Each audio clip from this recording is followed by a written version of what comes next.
നമുക്ക് ഇവിടെ നമ്മുടെ കയ്യിൽ ഒരു ആയുധമുണ്ട്. ആ ആയുധത്തെ ഏറ്റവും നന്നായി ഉപയോഗപ്പെടുത്താൻ നമ്മൾ പരിശ്രമിക്കണം. അത് നമ്മുടെ വോട്ടവകാശമാണ്. വോട്ട് ചെയ്യാതിരിക്കുന്ന സാഹചര്യം ഒരിക്കലും ഉണ്ടാകാൻ പാടില്ല എന്നാണ് ആവർത്തിച്ചു പറയാനുള്ളത്. നമ്മുടെ അവകാശമാണത്. അത് ഏറ്റവും നന്നായി വിനിയോഗിക്കേണ്ട ഒരു സാഹചര്യമാണത്. അത് ഫലപ്രദമായി വിനിയോഗിക്കേണ്ടതുണ്ട്.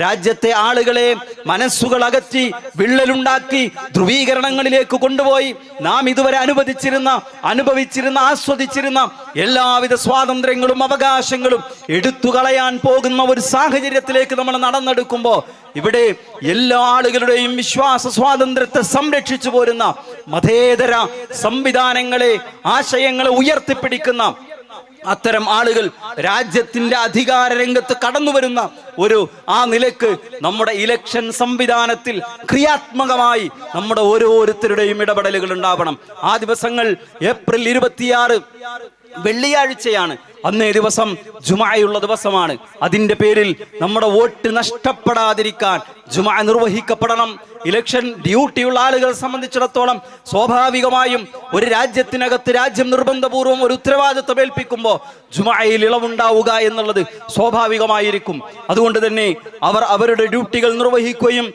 അല്ലാത്ത ആളുകൾ മുഴുവൻ ആളുകളും വോട്ട് രേഖപ്പെടുത്തുന്നുണ്ട് എന്ന് ഉറപ്പുവരുത്തുകയും വേണം.